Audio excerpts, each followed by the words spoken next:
तो देखो, सबसे पहले हम लोग बात करेंगे आज कि इस मैप को हमने कैसे याद करना है। ठीक है। तो इस मैप को याद करने के लिए ज़्यादा कोई ऐसा रामबाण तरीका तो नहीं है, लेकिन फिर भी अगर आप प्रैक्टिस करोगे तो आपको धीरे धीरे ये याद हो जाएगा सारा। ठीक है। तो देखो भाई, यहाँ पर अगर हम देखें तो ये जो पहला पुराना मैप है, ये इस पूरे को हम क्या कहते थे? जम्मू कश्मीर कहते थे।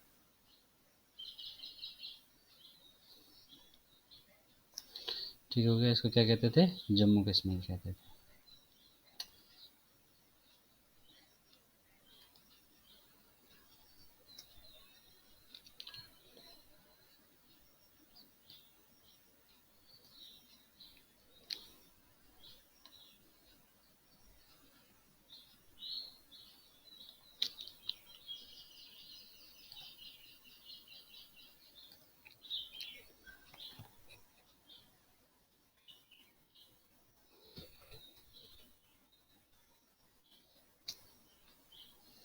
JNK।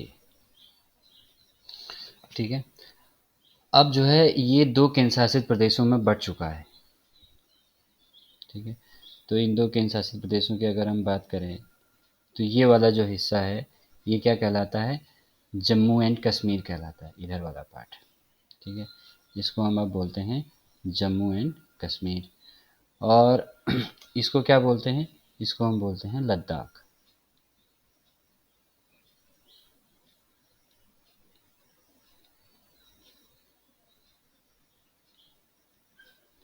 ये हो गया। ठीक हो गया। उसके बाद बाकी इसमें और कोई चेंजेस नहीं है। अब आपको सीधे सीधे यहाँ से नीचे से देखो, ये आपका हिमाचल प्रदेश हो गया। ठीक है। उसके बाद ये आपका उत्तराखंड हो गया। ये आपका यूपी हो गया भाई। ठीक है। इस तरह से आपने इसको पहले इसमें कलर करना है, फिर इस तरह से नाम लिखना है। 2-3 बार करोगे तो याद हो जाएंगे। ठीक है। ये बिहार हो गया। ठीक है। अच्छा, ये आपका सिक्किम हो गया। इसके बाद ये वाला आपका क्या हो गया? अरुणाचल। ठीक है, अरुणाचल प्रदेश। ठीक है। ये आपका हो गया असम।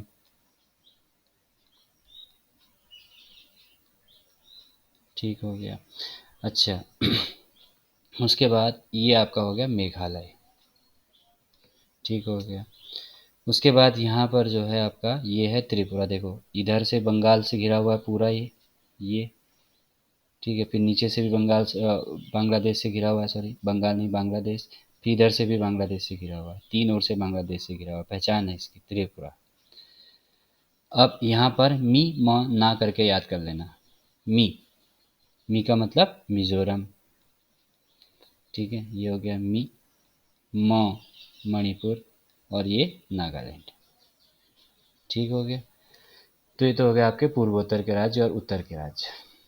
ठीक हो गया। अब उत्तर में एक और राज्य आता है जिसको हम बोलते हैं क्या? वेस्ट बंगाल। तो देखो, वेस्ट बंगाल का मैप देखो, यहाँ से ये शुरू हो रहा है इधर, ये यहाँ तक, और ये इधर तक आ रहा है ऐसे। ठीक है ना? तो इसीलिए मैंने आपको परसों बताया था कि वेस्ट बंगाल की सीमा कहाँ से लगती है? नेपाल से लगती है। और वेस्ट बंगाल की सीमा किससे लगती है? सिक्किम से भी लगती है। तो वेस्ट बंगाल बेसिकली आपका यहाँ तक है, ये पूरा है ये। और इसी पार्ट को हम क्या कहते हैं? चिकन स्नैक भी कहते हैं। ठीक हो गया। उसके बाद इधर साइड में देखते हो तो ये आपका पंजाब है। ठीक हो गया। ये आपका हरियाणा है। ये आपका दिल्ली है। ये आपका राजस्थान है। ठीक है। ये आपका गुजरात है। ठीक हो गया। ये आपका मध्य प्रदेश है। मध्य प्रदेश से लगा हुआ आपका ये छत्तीसगढ़ है। ठीक है। और ये आपका झारखंड है। ठीक हो गया भाई। उसके बाद पश्चिम बंगाल से लगा हुआ ये उड़ीसा है। ठीक हो गया। इधर देखो, ये आपका महाराष्ट्र है। इसके बाद नीचे ये देखो गोवा है। ठीक हो गया। ये आपका जो है कर्नाटक है। ये आपका केरल है। और फिर इधर देखोगे तो ये आपका तमिलनाडु है। ठीक है। और ये आपका आंध्र प्रदेश और तेलंगाना का हिस्सा है। तो यहाँ से ऊपर को लगभग आपका ये आपका तेलंगाना है, ठीक है, और ये आपका आंध्र प्रदेश है। तो इस तरह से मैंने आपको बताया था टोटल कितने राज्य हैं, 28 राज्य हैं और आपके 8 केंद्र शासित प्रदेश हैं, ठीक है। इस तरह से आपको मैप याद करना है, ठीक है, इसकी प्रैक्टिस करना है, इसमें कलर फिल करना, ठीक है, और इस तरह से जम्मू कश्मीर, लद्दाख, हिमाचल प्रदेश, उत्तराखंड, उत्तर प्रदेश, बिहार और आपका ये वेस्ट बंगाल। फिर इधर आओगे तो सिक्किम, अरुणाचल प्रदेश, असम, ठीक है, मिजोरम, मणिपुर, नागालैंड, त्रिपुरा, मेघालय। इधर की तरफ आओगे तो उड़ीसा, उड़ीसा के बाद इधर आंध्र प्रदेश, आंध्र प्रदेश के बाद आपका तमिलनाडु, फिर केरल, फिर यहाँ पर कर्नाटक, महाराष्ट्र, तेलंगाना, गुजरात, मध्य प्रदेश, राजस्थान, पंजाब, हरियाणा और दिल्ली, ये आपके हो गए, ठीक है। इसके बाद अगर तुम चंडीगढ़ की बात करते हो तो यहाँ पे चंडीगढ़ है आपका, ये इस एरिया पर आपका चंडीगढ़ है, एक केंद्र शासित प्रदेश। दूसरा केंद्र शासित प्रदेश ये हो गया दिल्ली। मैं जरा इसको कलर चेंज कर देता हूँ, तो ये आपका चंडीगढ़ हो गया, ठीक है, ये आपका दिल्ली हो गया, ठीक है। ये दो भी आपके केंद्र शासित प्रदेश हैं, जम्मू वाला रीजन और आपका लद्दाख वाला रीजन। अच्छा, उसके बाद देखो आपका यहाँ पर आपका दीव है, ये दीव एक द्वीप है, ये दीव है, ठीक है, और यहाँ पर क्या है आपका दमन है, यहाँ पर लगभग, ठीक है, ये दमन है। अब ये एक ही राज्य है, ठीक है, दमन और दीव, ठीक हो गया। उसके बाद आपका यहाँ पर देखो ये पूरा आपका जो है ये पूरा केंद्र शासित प्रदेश है, और इधर जो है आपका लक्षद्वीप और ये आपका ये केंद्र शासित प्रदेश है, ठीक हो गया। और आपके उसके बाद आपका एक दो दो ये हो गए, 3 4 5 और 6 और आपका 7, और एक पुदुचेरी मैंने आपको बताया था जो आपको 3 जगह मिलेगा, ठीक है। तो पुदुचेरी पर यहाँ पर आपका नीचे कर्नाटक में देखोगे तो यहाँ पर क्या है आपका एक ज़िला है पुदुचेरी का, ठीक है, इसका नाम क्या है, इसका नाम है आपका कडलूर ज़िला, ठीक है। इसके बाद थोड़ा सा नीचे देखोगे तो ये आपका है कराईकल ज़िला या कराईकुल ज़िला, ठीक है। उसके बाद यहाँ आप केरल में आओगे तो यहाँ पर आपका क्या है माहे ज़िला है। तो ये 3 ज़िले जो हैं मिलके क्या है एक ही राज्य है पुदुचेरी। तो इस तरह से आपके 8 केंद्र शासित प्रदेश हो गए।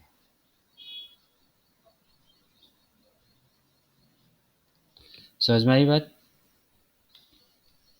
जी सर। ठीक हो गया। तो इस तरह से मैप याद कर लोगे सब लोग?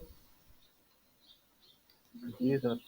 ठीक हो गया। मैप याद करना बहुत ज़रूरी है भाई, ठीक है, इंडिया का मैप याद होना बहुत ज़रूरी है, इससे बहुत सारी चीज़ें आपकी सॉल्व होंगी। अच्छा, अब बात करते हैं किसकी, हम आगे आज की टॉपिक की। तो आज हम 2 चीज़ें कवर करेंगे ज्योग्राफी में। पहली चीज़ तो हम ये कवर करेंगे कि प्रवाल क्या होते हैं। बताया था ना परसों लक्षद्वीप प्रवाल से बना हुआ है। ऑस्ट्रेलिया में ग्रेट बैरियर रीफ का नाम सुना होगा, ठीक है, वो भी प्रवाल से बनी हुई है, तो उसके बारे में भी बात करेंगे, ठीक है। तो देखो भाई प्रवाल,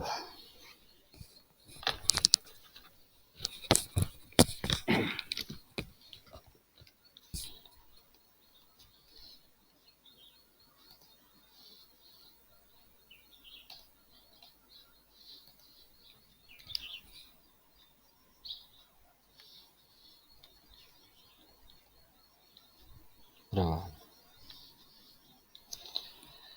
अब देखो प्रवाल जो है क्या होता है, मूंगा होता है, मैंने आपको पहले भी बताया था, मृत मूंगा कहते हैं इसको। तो प्रवाल मुख्यतः क्या है, एक समुद्री जीव है। प्रवाल जो है एक समुद्री जीव है और इसका जो आकार होता है वो लगभग 2 सेंटीमीटर होता है, ठीक है, आकार कितना होता है, लगभग 2 सेंटीमीटर।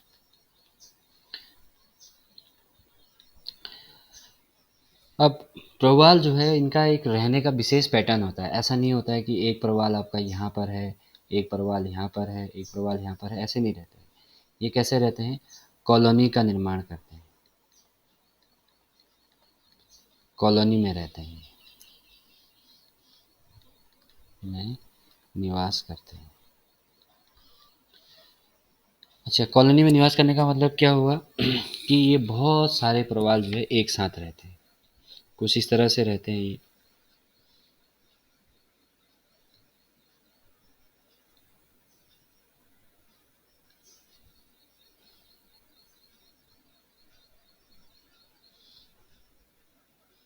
इस तरह से एक के ऊपर एक।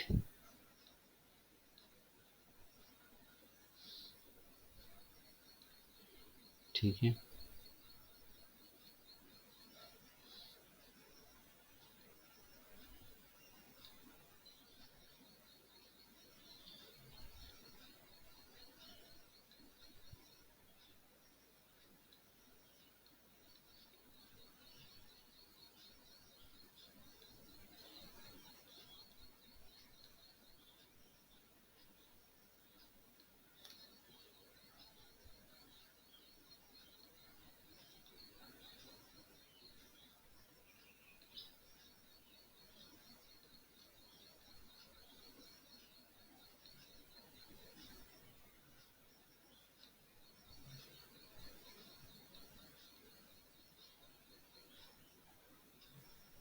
ये इस तरह से प्रवाल एक दूसरे के ऊपर एक रहते हैं।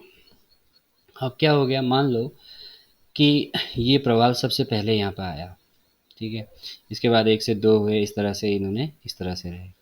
इसके बाद जो है क्या हुआ, मान लिया जाए ये मृत हो गए, तो जो नई पीढ़ी इनकी बसेगी वो इनके ऊपर बसेगी।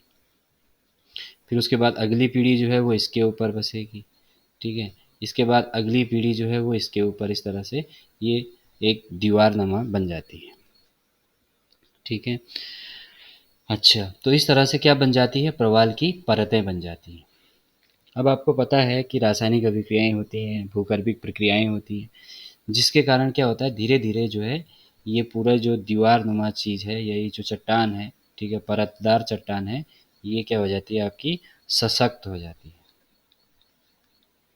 तो ये एक सशक्त परतदार चट्टान बन जाती है, प्रवाल की चट्टान बन जाती है।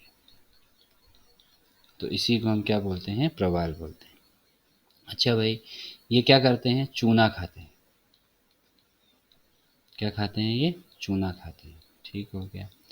अच्छा, दूसरी बात जो है, इनका जो शरीर है, ठीक है, इस शरीर का जो बाहरी खोल है, शरीर का जो बाहरी खोल है, ठीक है, एक विशेष प्रकार के पदार्थ से बनता है, ठीक है। उसको हम क्या बोलते हैं, CaCO3, यानी कि कैल्शियम कार्बोनेट। हमारी हड्डियां भी तो कैल्शियम से बनी होती हैं, तो एक सख्त पदार्थ होता है, ठीक हो गया। अच्छा, जो ज़्यादा गहराई पर होंगे, समुद्र में गहराई पर होंगे जो शैवाल, सॉरी जो प्रवाल, वो कैसे होंगे, लाल कलर के हो सकते हैं, ठीक है, हरे कलर के हो सकते हैं, और सफ़ेद कलर के भी हो सकते हैं, मूंगे ही हैं, ठीक है। अच्छा, प्रवाल जो है हमेशा कहाँ पाए जाते हैं, जो गर्म समुद्र होते हैं, गर्म समुद्रों में पाए जाते हैं।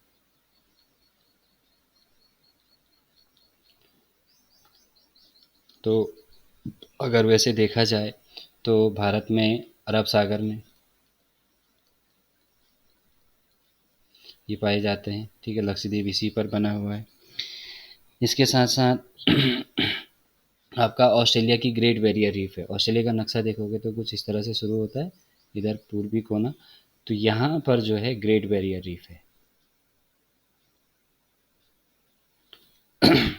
ठीक है। और यहाँ पर एक पर्वतमाला भी थी, क्या नाम था, great dividing range sir. Great dividing range. तो इसके पूर्व में, और वैसे कहेंगे तो पूरे ऑस्ट्रेलिया के उत्तर पूर्व में ग्रेट बैरियर रीफ है। तो यहाँ पर जो समुद्र है, समुद्र के अंदर जो है प्रवाल पाए जाते हैं, ठीक है। और ये प्रवाल जो है इतने रंग बिरंगे होते हैं, तो यहाँ पे गोताखोर जो है खूब गोता लगाते हैं यहाँ, उनके लिए एक टूरिस्ट स्पॉट टाइप का ये हो जाता है, ठीक है। तो इसलिए यहाँ पर क्या होता है आपका समुद्री पर्यटन यहाँ पर बहुत ज़्यादा फैला हुआ है, ठीक है, उससे ऑस्ट्रेलिया को काफ़ी आय भी होती है, ठीक हो गया। अब क्या होता है यहाँ पे पर्यटक जाता क्यों है या गोताखोर यहाँ पे जाते क्यों हैं, इसके बारे में भी थोड़ा सा बात कर लेते हैं। एक तो ये समुद्र के अंदर जो है बिल्कुल रंग बिरंगी चीज़ें उसको देखने को मिलेंगी। दूसरा जो मछलियाँ हैं, ठीक है, मछलियाँ भी जो है प्रवाल के आसपास जो है वो रहती हैं खूब सारी। क्यों रहती हैं? क्योंकि उनको उसके आसपास रहने के लिए जगह मिल जाती है, भोजन भी मिल जाता है और थोड़ी सुरक्षा भी उनको मिल जाती है। तो इसलिए जो है खूब सारी मछलियाँ भी यहाँ पर रहती हैं। तो गोताखोर जो है उसके दो मोटिव यहाँ पर पूरे हो जाते हैं, नीचे रंग बिरंगा समुद्र भी दिखेगा या समुद्र के अंदर रंग बिरंगे मोगे दिखेंगे, प्रवाल दिखेंगे, और दूसरा जो है यहाँ पर खूब सारी मछलियाँ भी होंगी। अच्छा, दूसरा जो है आपका भूमध्य सागर से 10 डिग्री की परास में, मतलब कहने का मतलब है ये भूमध्य रेखा है पृथ्वी पर, भूमध्य रेखा से 10 डिग्री ऊपर और 10 डिग्री नीचे के समुद्रों में क्या पाए जाते हैं, हमेशा प्रवाल पाए जाते हैं। ठीक है, तो इसका मतलब क्या हुआ कि ये उष्णकटिबंधीय जलवायु वाले समुद्रों में पाए जाते हैं, यानी कि गर्म समुद्रों में हमेशा प्रवाल पाए जाते हैं। याद रखने योग्य बात क्या है भाई, ये कॉलोनी के रूप में रहते हैं, ठीक है, और मृत मोगे के ऊपर जो है उसकी अगली पीढ़ी जो है वो क्या निवास करने लगती है। ठीक है, अच्छा, इस तरह से क्या होता है, परत बन जाती है और भूगर्भिक और रासायनिक क्रियाओं के कारण जो है क्या होता है आपका एक सशक्त चट्टान के रूप में बदल जाती है। ठीक हो गया। अच्छा, भारत में प्रवाल कहाँ पाए जाते हैं, तो लक्षद्वीप में पाए जाते हैं। प्रवाल का और दूसरा उदाहरण कौन सा है, ग्रेट बैरियर रीफ है। ठीक है, अच्छा, कहाँ पर जो है प्रवाल के कारण समुद्री पर्यटन बढ़ा है, ठीक है, तो वो कहाँ बढ़ा है, ऑस्ट्रेलिया में बढ़ा है। या किस देश को समुद्री पर्यटन से अच्छी आय होती है, तो वो ऑस्ट्रेलिया को होती है। तो यही सब चीज़ें। अच्छा, प्रवाल क्या खाता है, तो चूना खाता है। प्रवाल का बाहर का जो खोल होता है वो किससे बना होता है, CaCO3 से बना होता है, यानी कि कैल्शियम कार्बोनेट से बना होता है। ठीक है, प्रवाल किस किस रंग के हो सकते हैं, तो प्रवाल लाल हो सकते हैं, हरे हो सकते हैं, और कैसे हो सकते हैं, सफ़ेद हो सकते हैं। बस ये हमने बात इसमें पढ़नी थी। समझ आया प्रवाल क्या होते हैं अब? जी सर। ठीक हो गया। चलो, अब हम बात करते हैं अगले टॉपिक की तरफ चलते हैं और थोड़ा सा बात करते हैं किसकी, आ, भारत की समुद्री सीमाएं। भारत की समुद्री सीमाएं,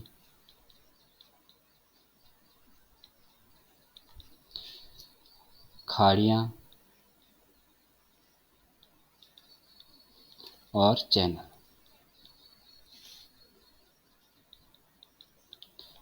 चैनल, चैनल का मतलब क्या होता है भाई?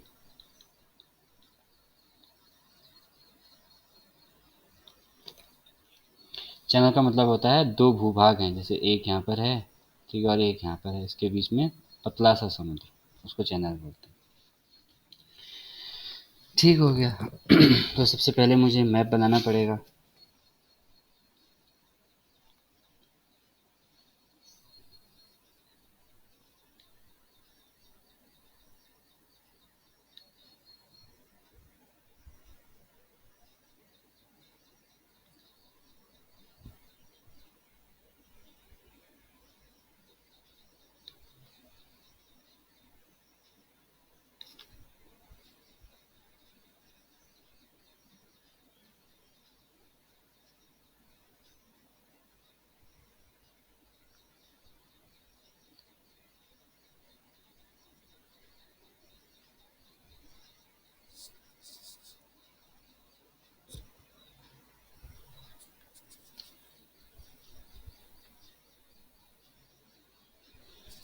अच्छा, भारत और चीन के बीच में एक रेखा है, उसी रेखा पर लगभग लगभग मैं पहुंचा हूँ। कौन सी रेखा है ये?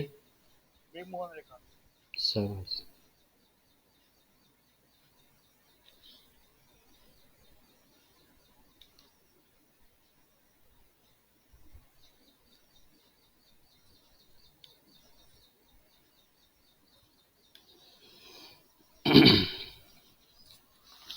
तो देखो, अब हम बात करने वाले हैं भारत की समुद्री सीमा की। सबसे पहले सीमाओं की बात कर रहे हैं।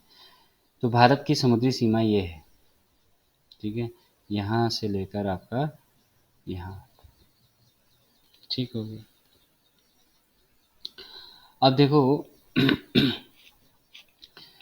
संयुक्त राष्ट्र संघ को आप सभी लोग जानते हो, यूएनओ। तो यूएनओ की का ने एक समझौता कराया था 1982 में, ठीक है। तो ये जो समझौता था, ये क्या था, जो समुद्री सीमा का विवाद है, जैसे आज आपने देखा होगा भाई, चीन सागर में जो है बहुत सारा विवाद चल रहा है, तो इस तरह के विवाद ना हो उसके लिए समझौता कराया गया था। इस समझौते का नाम रखा गया था एनक्लॉस, UNCLOS। फुल फॉर्म क्या है इसका? यूनाइटेड नेशन कन्वेंशन ऑन एनक्लॉस, ओ नहीं यू है, ठीक है, ऑन लॉ ऑफ सी, ठीक है, United Nations convention on law of sea, ठीक हो गया। अच्छा, यार ये वही होगा, लॉ ऑफ सी है, ठीक है। तो एनक्लॉस ये समझौता है, ठीक है, United Nations convention on law of सी।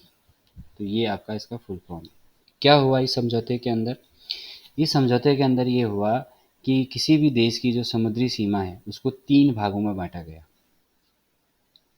अब कैसे 3 भागों में बाँटा गया वो भी अभी आपको मैं बताता हूँ, ठीक है। पहले भाग को हम क्या बोलते थे? प्रादेशिक समुद्र। क्या बोलते हैं? प्रादेशिक समुद्र बोलते हैं। ये भी आज भी बोलते हैं, ठीक है, आज भी वैलिड है ये संधि, प्रादेशिक समुद्र।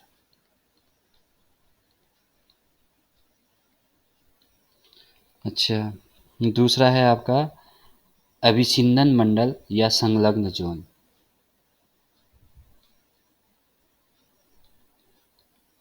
अभिछिन्न,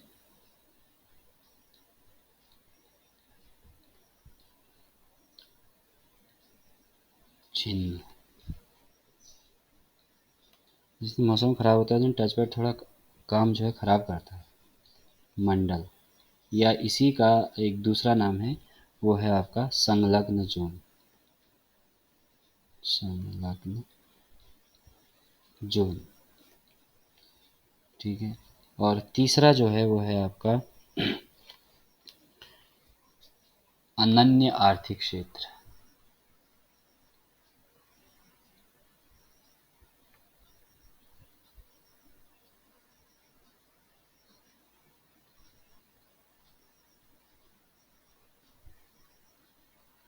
अनन्य आर्थिक क्षेत्र। तो ये 3 तरह से समुद्री सीमा का क्या किया गया है? विभाजन किया गया है। इन 3 कैटेगरी में बांटा गया समुद्री सीमा को। अब अभी हो सकता है समझ में ना आया हो नाम से, अभी जब मैं एक्सप्लेन करूँगा तो आराम से समझ में आ जाएगा। तो सबसे पहले जो है एक पहला वाला मैं आपको बता देता हूँ। देखो, ये देश की क्या है? तट रेखा है। ये जैसा भारत देश के लिए हो रहा है वैसा सभी देशों के लिए होगा ये, ठीक है। तो तट रेखा से 12 नॉटिकल माइल, 12 नॉटिकल माइल जो है एक इकाई है, ठीक है। 12 नॉटिकल माइल जो है तक की जो सीमा है उसको हम क्या बोलते हैं? प्रादेशिक सीमा बोलते हैं। ये तो ये वाला जो सीमा है हमारी, ये क्या कहलाएगी? ये लेवल 1 है। तो इसके बीच का यहाँ से लेके यहाँ तक का जो समुद्र है वो क्या कहलाएगा? प्रादेशिक समुद्र कहलाएगा, ठीक है। अब प्रादेशिक समुद्र जो है वो आपका क्या होता है? इस वाले समुद्र में क्या होता है? किसी भी देश का संपूर्ण अधिकार होता है। इस वाले समुद्र में हमारे कोई जहाज जा रहे हैं दूसरे देश के, तो उनसे हम कर वसूल सकते हैं। इस वाले समुद्र में मान लो कि आपका कोई पेट्रोलियम खनिज है, ठीक है, तो उसका उत्खनन हम कर सकते हैं उसको। हालांकि राज्य सरकार के उसमें, सॉरी, केंद्र सरकार के उसमें आता है, बट हम उसको खोद सकते हैं, ठीक हो गया भाई। जैसे आपने देखा होगा कि बॉम्बे हाई और ये सब चीज़ें, ठीक है, वो सब इसी क्षेत्र में है। तो यहाँ पे क्या होता है? आपका पूरा अधिकार होता है। यहाँ पर हम कोई नया द्वीप बसा सकते हैं, ठीक है। यहाँ की साफ सफाई, सीमा शुल्क, वित्तीय अधिकार सब कुछ हमारा होता है, पूरा ये हमारा समुद्र है, ये समझ जैसे एक आदमी का अपना खेत होता है उस तरह से। अगर आप भारत का प्राकृतिक मैप देखोगे तो उसमें क्या दिखेगा, ये आपका लाइट ब्लू कलर दिखेगा। अगर किसी के पास है तो खोल के देख सकता है, ये बिल्कुल लाइट कलर दिखेगा, इसीलिए दिख रहा है। इसके बाद जो है अगला जो समुद्र है वो क्या होता है आपका, अविच्छिन्न मंडल या संलग्न जोन। ये जो है थोड़ा उससे डार्क दिखाया गया होगा, ठीक है। तो इस अविच्छिन्न मंडल को यानी कि इसको हम क्या कहते हैं, संलग्न जोन या अविच्छिन्न मंडल कहते हैं। इसकी दूरी कितनी होती है, देखो ये तो 12 नॉटिकल माइल था। अब 12 से आगे 24 तक, यानी कि इस रेखा से 24 किलोमीटर की दूरी तक, यहाँ तक मान लो, ठीक है। तो ये वाला जो समुद्र है ये हमारा क्या कहलाएगा, संलग्न क्षेत्र या अविच्छिन्न क्षेत्र, ठीक है। अच्छा, इस पर हमें क्या अधिकार होता है, इस पर हमें केवल 3 अधिकार होते हैं। साफ सफाई का अधिकार होता है, ठीक है, हमें सीमा शुल्क वसूली का अधिकार होता है और वित्तीय अधिकार होता है। उसके बाद होता है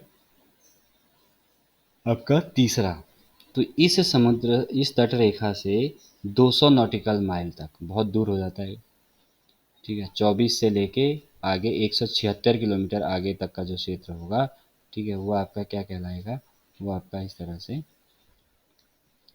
कहलाएगा अनन्य आर्थिक क्षेत्र। तो ये डार्क ब्लू कलर से दिखाया गया होगा, ठीक है। तो इस क्षेत्र के बीच में क्या होते हैं आपके हमें संसाधनों को दोहन करने का अधिकार होता है, ठीक है। अनुसंधान हम यहाँ पे कर सकते हैं, जैसे हमें कोई बम वगैरह फोड़ना है तो हम यहाँ पर फोड़ सकते हैं, ठीक है। नए द्वीपों का निर्माण भी हम यहाँ पर कर सकते हैं। तो संसाधन जो भी होंगे यहाँ पर हम संसाधनों का क्या कर सकते हैं, दोहन कर सकते हैं, रिसोर्सेज, ठीक है, उसको हम यूटिलाइज कर सकते हैं, ठीक है। यहाँ पर हम क्या कर सकते हैं, रिसर्च कर सकते हैं, और यहाँ पर हम क्या कर सकते हैं, नए द्वीपों का निर्माण कर सकते हैं। समझ में आई इतनी बात। अब देखो भारत जो है आपका 3 तरफ से समुद्र से घिरा हुआ है। इधर क्या है, बंगाल की खाड़ी, इधर क्या है, अरब सागर, और इधर क्या है, हिंद महासागर। तो भारत 3 ओर से समुद्र से घिरा हुआ है। अब जैसे कि ऊपर हेडिंग में हमने देखा था समुद्री सीमाएं, खाड़ी और चैनल, तो अब हम क्या देखेंगे, यहाँ पर खाड़ियों की बात करते हैं, ठीक हो गया भाई। तो खाड़ियों की अगर बात करें तो भारत में आपका पहले तो एक तो होता है इंग्लिश में, वैसे हिंदी में तो हम खाड़ी ही शब्द बोलते हैं, पर इंग्लिश में 2 शब्द यूज होते हैं। एक होता है आपका बे और एक होता है गल्फ। तो बे क्या है और गल्फ क्या है ये भी समझना, हिंदी में तो खाड़ी ही होता है, ठीक है। अब पहले देखो खाड़ी क्या होता है। तो देखो जैसे ये जो ये वाला भाग है भारत का, ये वाला भाग क्या है, 3 ओर से जल से घिरा हुआ है। तो इस क्षेत्र को हम क्या कह रहे थे, प्रायद्वीप। क्या कह रहे थे, प्रायद्वीप। इसको हम प्रायद्वीपीय भारत भी कहते हैं, ठीक हो गया। अच्छा, अगर कोई समुद्र 3 ओर से जल से घिरा थल से घिरा हुआ है, जैसे यहाँ जो समुद्र होगा वो क्या होगा, 1 2 3 तरफ से समुद्र से घिरा हुआ है, सॉरी थल से घिरा हुआ है, और यहाँ पर समुद्र जो है वो 3 ओर जल से घिरा होगा। तो इस तरह से जब कोई समुद्र 3 ओर से जल से घिरा होता है तो उसको हम क्या कहते हैं, खाड़ी कहते हैं। अगर आप ये वाला मैप देखोगे इंडिया का, इधर इधर से देखो, आपका यहाँ पर क्या होता है, म्यांमार होता है, ठीक है। तो ये म्यांमार आपका कहाँ तक आ जाता है, ऐसे नीचे तक आ जाता है ऐसे, ठीक है। तो इधर देखो ये समुद्र जो है यहाँ पर 3 ओर पानी से घिरा हुआ है, ठीक है, इधर सॉरी थल से घिरा हुआ है। ये समुद्र जो है 3 ओर थल से घिरा हुआ है, यहाँ भी ज़मीन है, यहाँ भी ज़मीन है, और यहाँ भी ज़मीन है, तो इसको क्या कह दिया, खाड़ी। तो इस तरह से 3 तरफ से ज़मीन से घिरा हुआ समुद्र जो है वो क्या कहलाता है, खाड़ी कहलाता है। 3 ओर से थल से थल से घिरा समुद्र क्या कहलाता है आपका, खाड़ी कहलाता है। समझ में आई बात। अब इंग्लिश में इसके लिए 2 शब्द यूज होते हैं, एक तो होता है बे और एक होता है गल्फ। सेम वही अंतर है, एक प्रायद्वीप होता है और एक द्वीप होता है, सॉरी, एक द्वीप होता है और एक क्या होता है, महाद्वीप होता है। अगर बहुत बड़ा भूभाग चारों ओर से जल से घिरा हुआ है तो उसको हम क्या कहते हैं, महाद्वीप कहते हैं। और छोटा सा भाग अगर चारों ओर जल से घिरा रहता है तो उसको हम क्या कहते हैं, द्वीप कहते हैं। तो इसी तरह से जो आपकी बे होती है, ठीक है, इसका विस्तार ज़्यादा होता है, ये बड़ा होता है विस्तार। बे ऑफ बंगाल कहते हैं ना, बे ऑफ बंगाल, विस्तार ज़्यादा होता है। और जो गल्फ होती है इसका जो विस्तार है वो क्या होता है आपका, कम होता है। अब आप मैप देखना, ठीक है, मैप देखोगे तो देखो यहाँ पर आपको ये कच्छ की खाड़ी दिख रही है, ये खंबात की खाड़ी दिख रही है, ये बंगाल की खाड़ी दिख रही है। और इंग्लिश वाला मैप देखोगे भारत में तो यहाँ पे क्या लिखा होगा, बे ऑफ बंगाल, बे शब्द यूज हुआ होगा। यहाँ पर क्या लिखा होगा, यहाँ पर लिखा होगा आपका गल्फ ऑफ खंभात, और यहाँ पर क्या लिखा होगा आपका गल्फ ऑफ कच्छ। ठीक है, समझ में आया इतनी बात। उसके बाद भारत में यहाँ पर जो है नीचे जो है एक एक खाड़ी और है यहाँ पर, ठीक है। इस खाड़ी को हम क्या कहते हैं, देखो ये थोड़ा सा बाहर को निकला हुआ पार्ट है यहाँ पर, और यहाँ से जो है श्रीलंका इधर को ज्वाइन होता है ऐसे। तो यहाँ पर भी आपका तीन ओर से समुद्र से घिरा हुआ जो है एक पार्ट है, सॉरी स्थल से घिरा हुआ एक पार्ट है, जिसको हम क्या कहते हैं, मन्नार की खाड़ी। तो इसको भी क्या बोलेंगे, गल्फ ऑफ मन्नार, मन्नार की खाड़ी। तो चार खाड़ियाँ आपने देख ली होंगी कौन कौन सी हैं भारत के चारों ओर, बंगाल की खाड़ी, और आपका मन्नार की खाड़ी, और आपका ये कच्छ की खाड़ी, ठीक है, और ये खंबात की खाड़ी, ठीक है। तो जो है इनको आपको याद रखना है। बे किसे कहते हैं, गल्फ किसे कहते हैं। अब देखो कच्छ की खाड़ी जो है वो बिल्कुल पश्चिमी छोर पर स्थित है। कच्छ क्यों कहते हैं इसे, क्योंकि यहाँ पर जो है गुजरात का एक ज़िला है कच्छ, तो उसी के नाम पर इसका नाम भी क्या पड़ गया, कच्छ की खाड़ी नाम पड़ गया। समझ आया। अच्छा, और यहीं पर जो है कच्छ नाम का एक शहर भी है, ठीक हो गया। अच्छा, द्वारका धाम कच्छ की जो खाड़ी है उसके दक्षिण में स्थित है, ठीक है, ये आप देखना मैप में, ठीक है, बिल्कुल आपको यहाँ पे दिखेगा, यहाँ पर द्वारका, ठीक है। अच्छा इसके बाद जो है आपका कांडला बंदरगाह जो है वो यहीं है कच्छ की खाड़ी में, ठीक है। हालांकि इसका नाम भी चेंज हो गया अब, कांडला बंदरगाह, इसका नाम अब हो गया है पंडित दीनदयाल उपाध्याय पोर्ट ट्रस्ट कांडला, ठीक हो गया। ये वाली जो खाड़ी है इसको हम क्या बोलते हैं, खंभात की खाड़ी, यानी कि गल्फ ऑफ खंभात, ठीक है। इस खाड़ी में तीन बड़ी नदियाँ गिरती हैं, नर्मदा, ठीक है, पहली नर्मदा, फिर ताप्ती, फिर आपका माही। बाकी नदियाँ पढ़ेंगे तो वहाँ बहुत डिटेल में बात करेंगे, इनके अभी खाली यहाँ पे याद दिलाने के लिए नर्मदा, ताप्ती और माही यहाँ पर गिरती है, ठीक हो गया। अच्छा, खंभात की खाड़ी के पश्चिम में दीव जो है आपका, दीव है यहाँ पर, ये अगर आप देखोगे तो यहाँ पर जो है दीव है, ठीक है। और आपका इधर मुख्य भूमि पे देखोगे तो नीचे यहाँ पर क्या है, दमन है, ये मुख्य भूमि में है। ये दीव हो गया, ये दमन हो गया। अच्छा, उसके बाद जो है ध्यान रखना दीव जो है वो मुख्य भूमि से अलग है, द्वीप है ये दीव, हाँ। अच्छा, उसके बाद देखो आगे बात करते हैं, तो यहाँ पर मन्नार की खाड़ी, तो मन्नार की खाड़ी जो है आपका क्या कहते हैं इसे, यहाँ पर जो है एक जल संधि भी है, ठीक है, छोटी सी ऐसे करके। तो जल संधि को हम क्या बोलते हैं, पाक की पाक जल संधि। तो आपसे क्वेश्चन आएगा पाक जल संधि किन दो देशों को जोड़ती है, तो भारत और श्रीलंका को जोड़ती है, ठीक है। नाम पाक है इसलिए पाकिस्तान मत लगा देना। अच्छा, इसके बाद बात करते हैं किसकी, बंगाल की खाड़ी। तो ये आपकी बंगाल की खाड़ी है।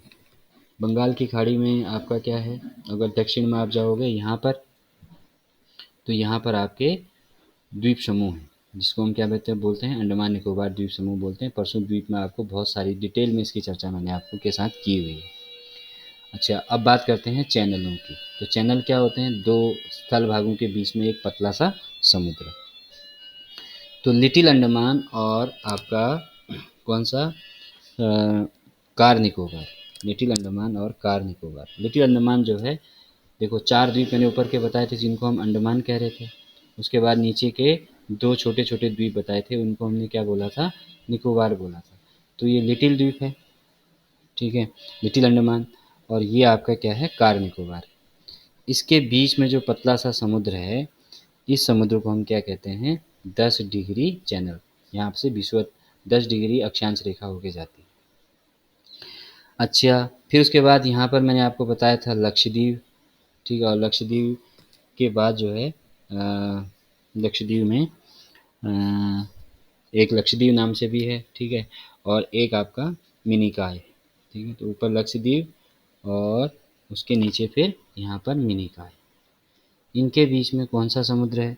इनके बीच में 9 डिग्री चैनल है, ये आपको याद रखना है।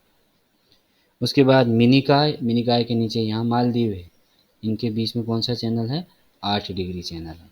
तो आपसे ये भी पूछ सकता है कि भारत और मालदीव के बीच में कौन सा समुद्र है? तो भारत और मालदीव के बीच में कौन सा समुद्र है? 8 डिग्री चैनल। तो 10 degree channel, 9 degree channel, 8 degree channel आपको याद रखना है, ठीक है। और यहीं पर जो है आपका, ये देखो कहाँ गया मेरा कर्सर, ये यहाँ पर भारत का सबसे दक्षिणी बिंदु था, क्या नाम है इसका? इंदिरा पॉइंट। दूसरा